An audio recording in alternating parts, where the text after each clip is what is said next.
પણ પોલીસ તમે વિનંતી કરી છે કે જે ગરીબ ખેડૂતો માટે જે અવાજ ઉઠાવી છે એ અમને અવાજ ઉઠાવવાનો સમય આપજો.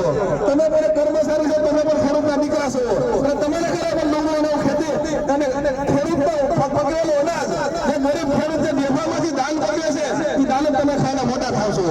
એટલે એટલું યાદ રાખજો, તમારા બાળકો તમારું પેટ ભરતા હોય તો ખેડૂત પેટ ભરે છે. એટલે એવું લોકશાહી જેવો અમને હાલવા દેજો નહીં કે ઈટરશાહી અમારે અમે અપનાવતા. અમે કોઈ કાકરી સારા છે, કોઈ ખરાબ વસ્તુ કરવા માટે નથી નીકળ્યા. લોકોના અવાજ માટે અને લોકોના લોકશાહી મુજબ કોઈ પણ લોકશાહી મુજબ અવાજ ઉઠાવવાની બધાને સત્તા છે, રજૂઆત કરવાની સત્તા છે. તમારે ખાલી માત્ર રજૂઆત કરવાની છે. તમારી રજૂઆત કેમ નથી સાંભળતા ભાઈ? અને જે હરાજી થાય છે અને કોઈ ખેડૂત દુઃખી કરવા નથી માંગતા. આજે જો કોઈ નિર્ણય નહીં આવે તો સરકારે અને કોઈ ઈશ્વર હોય તેવા અમે લોકો પગલા ભરવાના છે. ખેડૂત માટે કોઈ જીવ આપી દેવા પડે તો કોઈ પાસે આસકાવો નહીં. તો ખેડૂતો તમે સહમત છો આ વાતમાં વિરોધ કરવા માટે? બસ એટલું કઈ ધાપા સાહેબને વિનંતી કરું.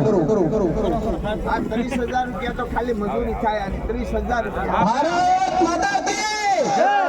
ભારત માતા કી જય!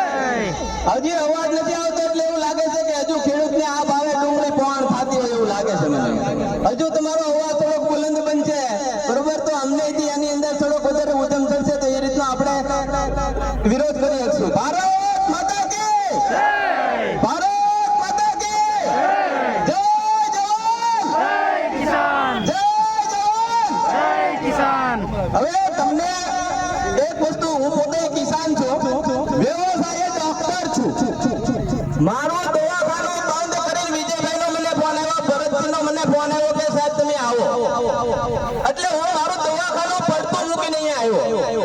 હું આજથી 2-3 પહેલા જ્યારે આપણે કિસાન કાયદા લાગુ પડ્યા હતા એનો વિરોધ કરવા માટે ત્યારે ગામડે ગામડે ફરતો. હું ભણેલો છું પણ મને મારું જીવ છે એ ખેતીની અંદર છે. કિસાનો આ રીતની પીડા છે એ મને પીડા મારા હૃદયની અંદર સહન નથી થતી એટલા માટે આવ્યો છું.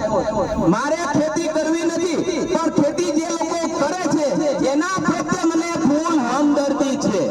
પણ હવે મને એવું લાગે છે કે જો આવું નવું વાતાવરણ રહેશે તો કિસાનોને ખેતી મૂકી અને પછી બીજા રસ્તે ચડવાનો વારો આવે છે. બીજા રસ્તા એટલે તમે સમજી ગયા કે આપણે એના પછી બીજું શું કરીએ છીએ. ભણી ગયેલો માણસ હોય તો નોકરી કરીએ કે બીજું કોઈ કઈ ધંધો કરીએ કે જે અભણ વ્યક્તિ છે ખેતી કરવા માટે અત્યારે કોઈ રાજી નથી પણ એમની મજબૂરી છે.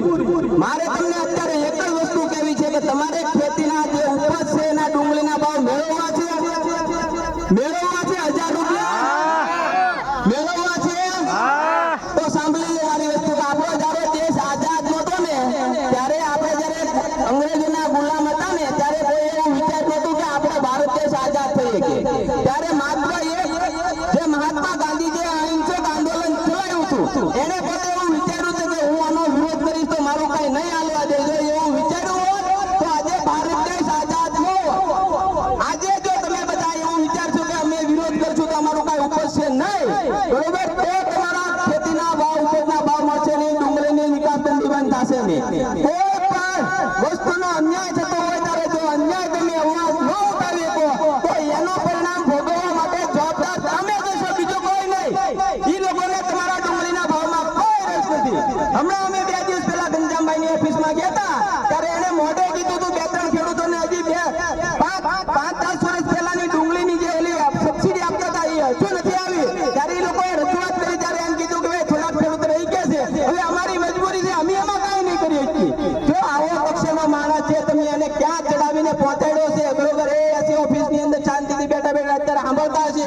અને એ જ વ્યક્તિ જો ખેડૂતો માટે આટલું કહી શકતો હોય કે હવે અમે એમાં કાંઈ ન કરીએ તો બસ એમ અમે થયેલું કે આપણામાં કાંઈ નથી. તમારે ન્યાય મેળવવો છે તો અવાજ બુલંદ તમારે કરવા પડશે. આજે અમે તમારી સાથે છીએ, અમે તમે સાથે અમારી નહીં હોય તો અમે તમારી સાથે એની સામે કેટલા સમય ટકી શકીશું.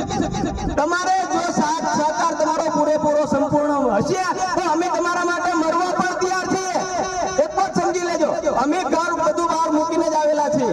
હવે જો આના માટે આગળનો કાર્યક્રમ આપણે આપીએ છીએ, તાળાબંધીનો આપીએ છીએ બરોબર, એ સિવાય જ આપણી પાસે કોઈ ઉપાય નથી. જો સરકારને આપણી રજૂઆત ત્યાં સુધી પહોંચાડી આપજો તો તે ડુંગળીનો નિકાસ બંધી થાય.